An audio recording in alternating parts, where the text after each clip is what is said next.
नमस्कार दोस्तों, मैं हिमांशु माउंट केटू हिमांशु सर चैनल में आपका स्वागत करता हूं।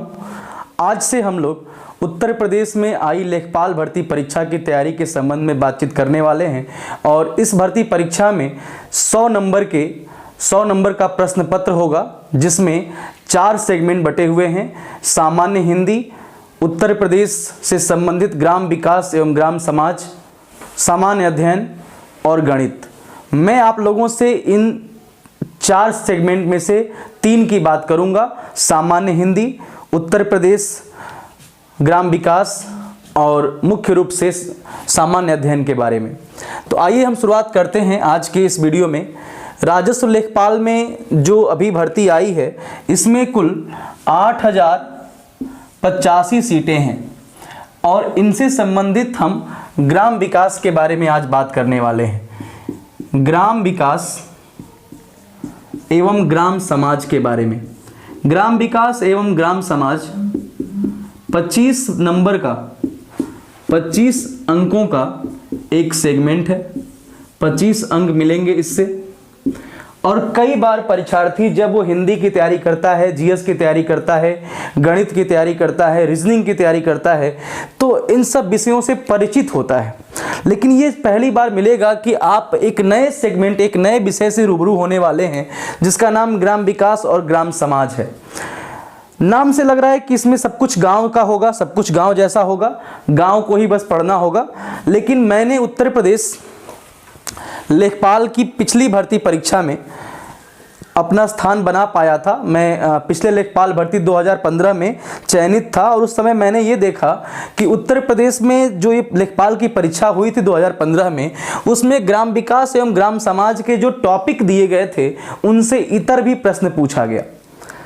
तो मैं सबसे पहले ये चाहूँगा कि आप ये देखें कि कौन कौन से टॉपिक इससे संबंधित हैं और कहाँ कहाँ से प्रश्न आएगा। तो जो आयोग ने यूपी ट्रिपल एससी ने जो पाठ्यक्रम जारी किया है, जो पाठ्यक्रम दिया है, उसमें इसके कुल 9 टॉपिक हैं। ध्यान से देखते हुए चलेंगे। कुल 9 टॉपिक हैं, लेकिन मैंने इन 9 टॉपिक को कुल 5 टॉपिक में विभाजित किया है, बांटा है। ऐसा इसलिए किया है ताकि हमें पढ़ने में आसानी हो, पढ़ने में सुविधा हो। और वो टॉपिक कौन कौन से हैं एक बार आप देखेंगे। तो जो यूपी ट्रिपल एससी ने किया है, उसके हिसाब से जो पहला टॉपिक है, उसने लिखा है ग्राम विकास भारतीय संदर्भ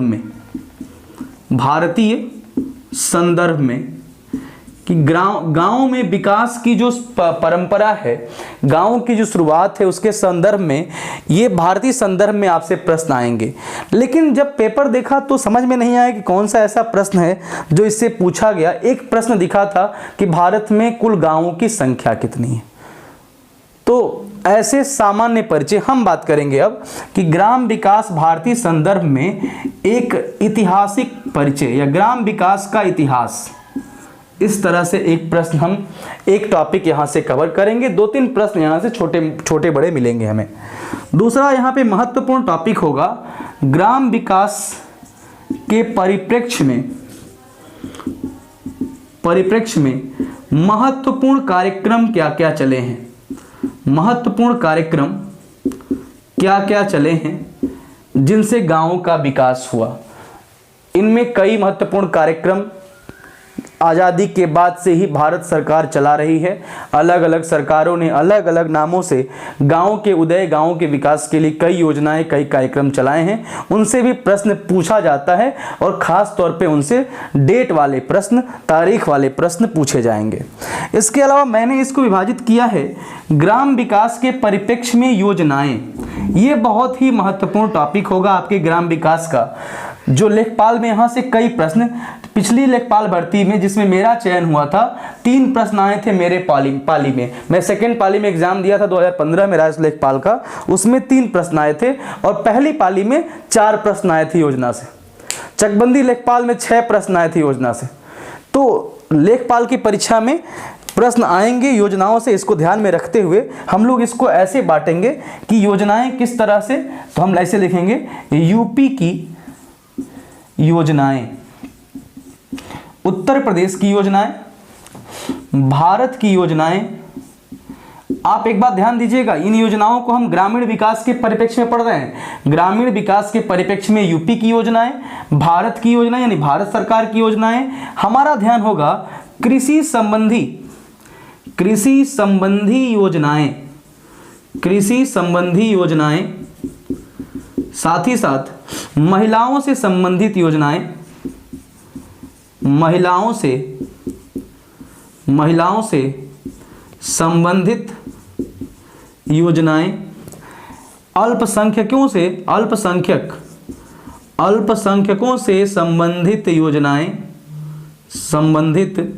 योजनाएं, और एक टॉपिक मैं कहूँगा जरूर पढ़ लीजिएगा, दिव्यांगों से संबंधित योजनाएं। तो हम इन योजनाओं पर बात कर लेंगे। अगर इस टॉपिक को हमने अच्छे से कवर किया तो आराम से हम 4 से 5 प्रश्न यहाँ से टैकल कर पाएंगे, आराम से एकदम बिना किसी हड़बड़ी के। तो अब हमने इन 3 टॉपिक पे बात किया। इसके अलावा जब तक मैं इसे मिटाऊं तब तक आप चाहें तो इसका स्क्रीनशॉट ले सकते हैं, और इसके बाद हम आगे बात करते हैं कि और 2 टॉपिक कौन कौन से हैं। देखिएगा ध्यान से, जो इसके बाद चौथा और 5वां टॉपिक जिसकी हम बात करने वाले हैं, उसमें एक है भूमि सुधार, क्योंकि भूमि सुधार से भी प्रश्न पूछा गया है, भूमि सुधार में चकबंदी आदि से प्रश्न। तो देखिए भूमि सुधार, जो अगला हमारा टॉपिक है चौथा, ये है भूमि सुधार। ये आपके सिलेबस में शामिल है, जमींदारी उन्मूलन, चकबंदी, इन सबको देखते हुए। और सबसे इंपॉर्टेंट और 5वां पंचायती राज, पंचायती राज, या आप उत्तर प्रदेश की बात करें तो त्रिस्तरीय पंचायत,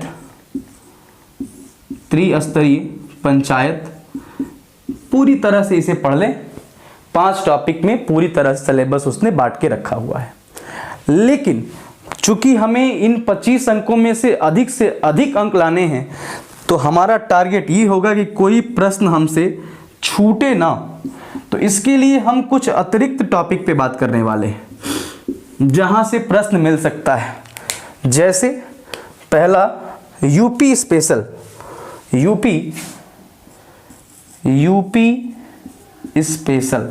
स्पेशल का क्या मतलब है यहाँ कि उत्तर प्रदेश विशेष के संदर्भ में कृषि से संबंधित प्रश्न, फसलों के बारे में, उत्तर प्रदेश का भूगोल जिसमें नहरें हों, नदियां हों, और भारत में फसल चक्र वगैरह भी पूछ सकता है, उत्तर प्रदेश के संदर्भ में भी और भारत के संदर्भ में भी। तो यूपी स्पेशल एक टॉपिक होगा जहां से यूपी जीके भी कह सकते हैं, यूपी से संबंधित कई प्रकार के प्रश्न ऐसे मिलेंगे। इसके अलावा मैं ये चाहूँगा कि आप इसके अतिरिक्त दूसरा टॉपिक कवर करें, और वो हो भारतीय कृषि, जिसमें भारतीय जोत, किस प्रकार के जोत हैं, सीमांत जोत क्या है, लघु जोत क्या है, मध्यम जोत क्या होता है, इन सब के बारे में। तो भारतीय कृषि और जोत कर लें। और तीसरा अतिरिक्त टॉपिक है जो अति महत्वपूर्ण होगा, और इसे हम इस तरह से समझ लें, जैसे हमने यूपी स्पेशल देखा जिसमें कृषि, फसलें, भूगोल, इनके बारे में, भारतीय कृषि जोत के बारे में, और जो तीसरा टॉपिक होगा जो सिलेबस में तो नहीं लिखा है लेकिन आप जरूर ध्यान देंगे, लेखपाल। चूंकि आप लेखपाल की परीक्षा में सम्मिलित हो रहे हैं तो इसके बारे में जानना भी बहुत जरूरी है। तो लेखपाल एवं उसके कार्य, अब यहीं पर आप कई बार सीख लेंगे कि लेखपाल कौन है, लेखपाल क्या है, लेखपाल का पद कहाँ है, लेखपाल के महत्वपूर्ण कार्य क्या हैं, खसरा क्या होता है, खतौनी क्या होती है, खेवट क्या होता है, फसली वर्ष क्या होता है, जमाबंदी क्या होती है, इनसे भी प्रश्न पूछे गए थे।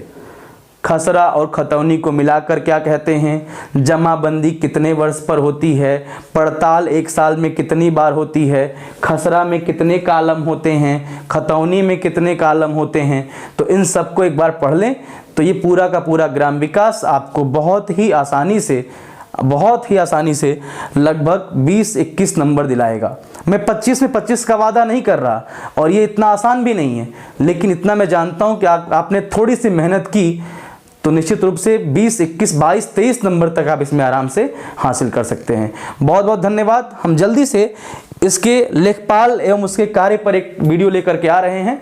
तब तक के लिए धन्यवाद आप लोगों को। अगर ये वीडियो अच्छी लगी हो तो इसे सब्सक्राइब करिए और अपने दोस्तों को शेयर करिए। बहुत बहुत धन्यवाद। Thank you.